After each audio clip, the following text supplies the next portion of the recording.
Bapak Ibu kaum muslimin kaum muslimat jamaah zuhur yang dimuliakan Allah, dikisahkan ada seorang laki-laki bertemu dengan seorang Arab Badui di tepian sungai. Laki-laki ini memperhatikan si Arab Badui membawa seekor onta, dan di onta itu ada beban, onta yang membawa beban. Di bahagian sebelah kanan ada beban, di bahagian sebelah kiri ada beban.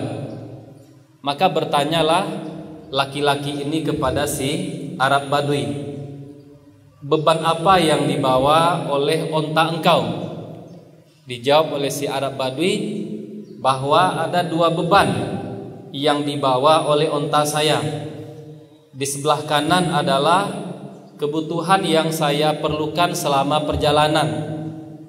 Kemudian di sebelah kiri itu adalah beban penyeimbang.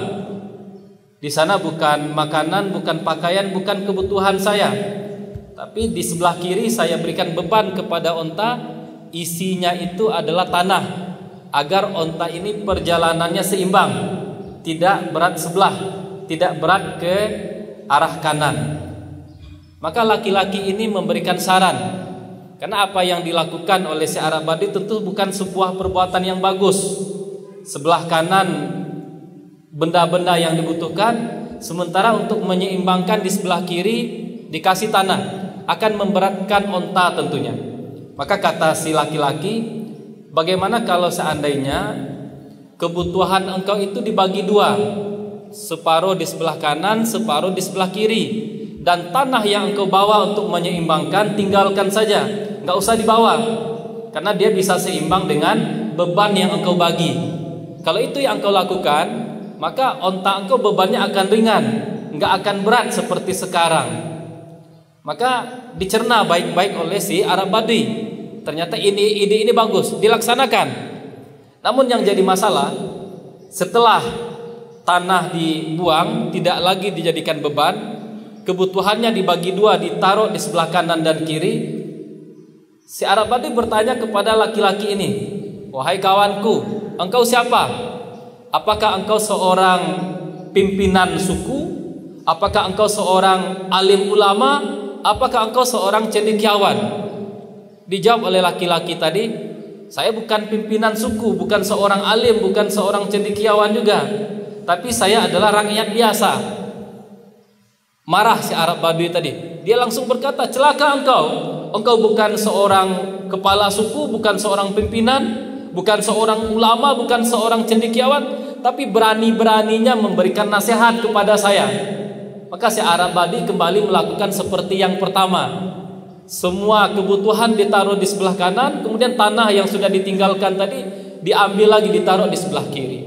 Kaum muslimin jamaah salat zuhur yang dimuliakan Allah, dari kisah sederhana dan singkat ini ada beberapa pelajaran penting yang bisa kita ambil. Pelajaran yang pertama, kisah ini mengajarkan kepada kita untuk bersikap tawadhu, untuk bersikap rendah hati. Berbicara tentang sikap rendah hati akan begitu banyak kita temukan dalam perilaku dan kehidupan Nabi Sallallahu Alaihi Wasallam. Tapi yang menarik juga tentang sikap rendah hati dan tawadhu ini, bagus kita perhatikan Nabi Sulaiman alaihi salam. Kita semua mengetahui bahwa Nabi Sulaiman memiliki kerajaan yang sangat luas, memiliki kekuasaan yang sangat besar, yang tidak pernah dimiliki oleh orang sebelum beliau, dan tidak akan pernah juga dimiliki oleh orang setelah beliau. Yang menarik, Allah abadikan kisah beliau dalam Al-Quran. Ketika Nabi Sulaiman dengan bala tentaranya yang berasal dari kalangan jin dan manusia dan seluruh binatang melakukan sebuah perjalanan.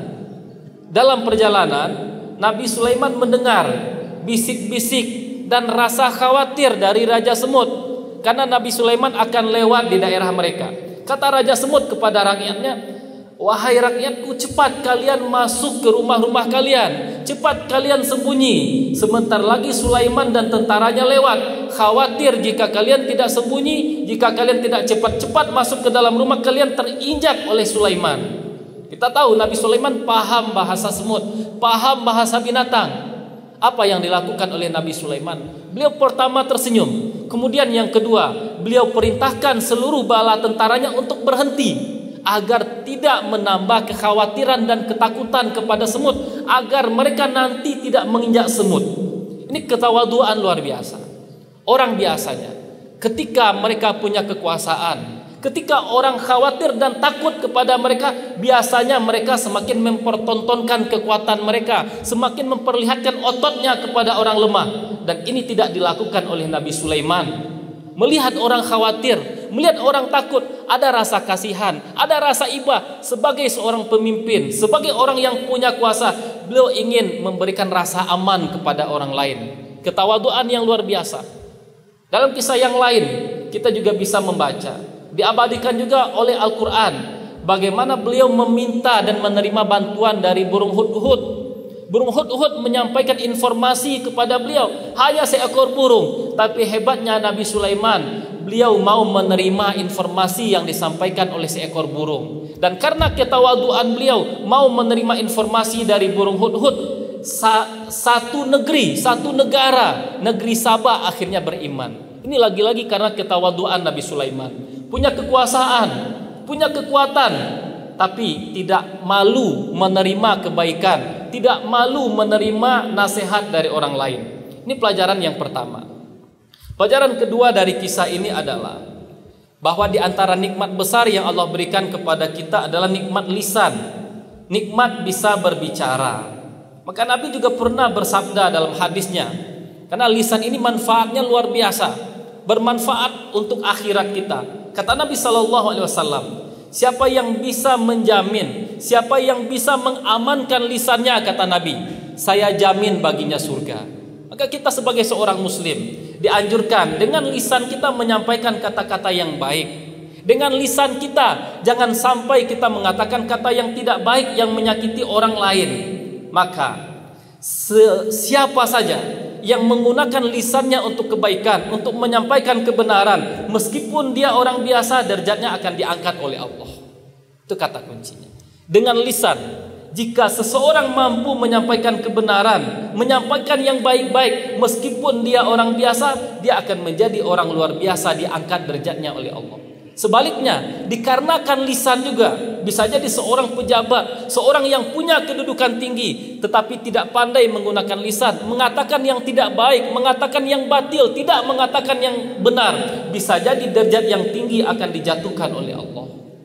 Maka kita melihat bagaimana hebatnya Nabi SAW.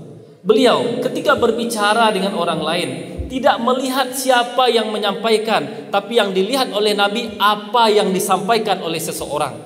Karena di sini yang terjadi banyak masalah. Seseorang ketika melihat orang yang menyampaikan mungkin derajatnya lebih rendah dari dia, pendidikannya lebih di bawah daripada dia, sebahagian orang enggan menerima nasihat.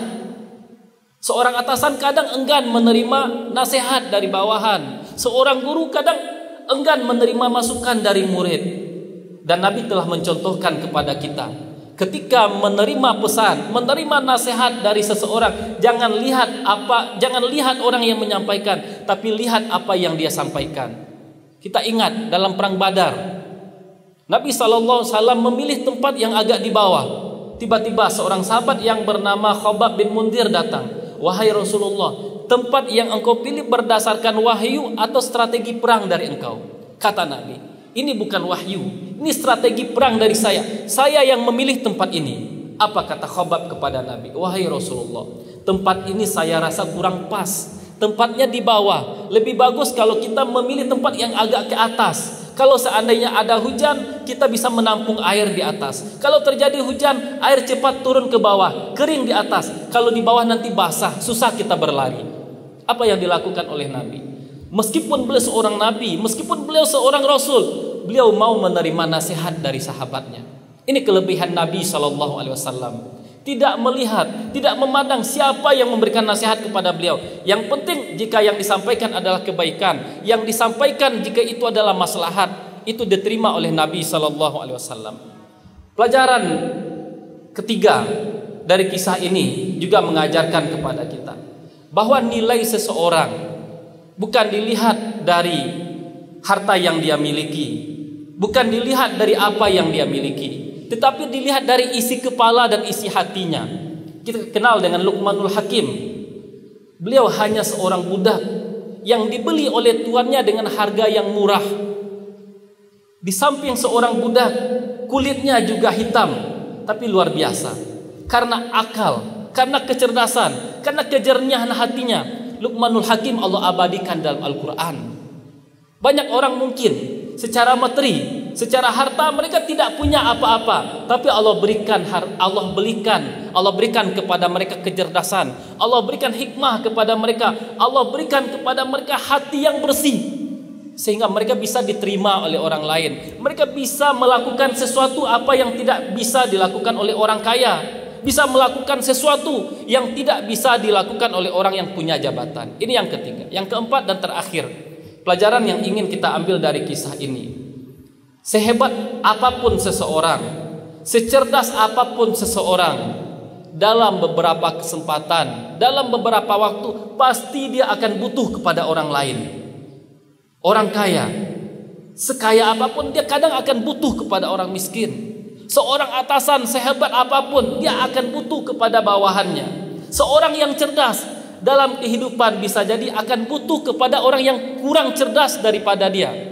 Ada sebuah kisah menarik.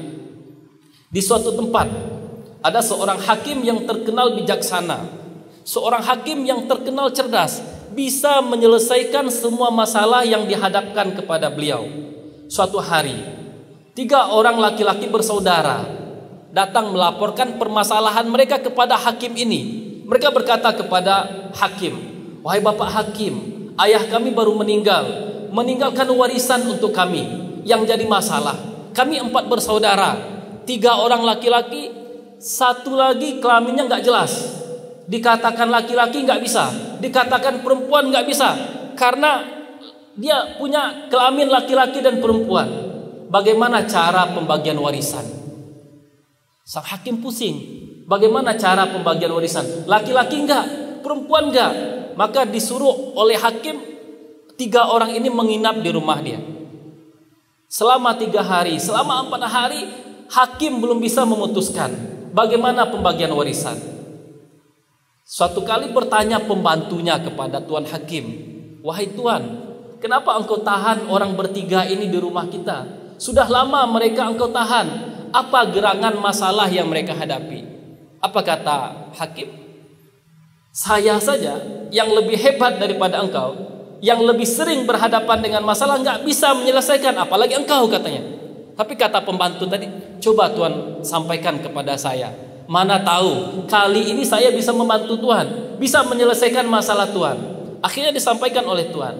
Mereka 4 bersaudara, 3 laki-laki, 1 tidak jelas laki-laki atau perempuan karena punya 2 kelamin. Bagaimana pembagian warisan? Yang 3 jelas laki-laki, yang 1 ini nggak jelas. "Oh, itu urusan gampang wahai tuan, itu nggak sulit. Lihat saja bagaimana cara 1 orang ini buang air kecil. Jika dia buang air kecilnya seperti laki-laki berdiri, maka jatahnya sama dengan laki-laki. Jika buang air kecilnya sama seperti perempuan duduk dia, maka jatahnya sama seperti perempuan." Maka pendapat ini dianggap benar oleh sang hakim. Akhirnya diputuskanlah sesuai dengan saran yang diberikan pembantu. Seperti yang kita sampaikan tadi, bisa jadi terkadang ada masalah yang bagi orang cerdas tidak bisa diselesaikan, tapi bagi orang yang kurang cerdas dari dia bisa diselesaikan. Oleh seorang profesor tidak bisa diselesaikan, oleh orang yang pendidikannya hanya S1 bisa jadi diselesaikan. Barangkali itu yang bisa kita sampaikan. Semoga bermanfaat bagi kita bersama. Terlebih dan terkurang mohon maaf. Wassalamualaikum warahmatullahi wabarakatuh.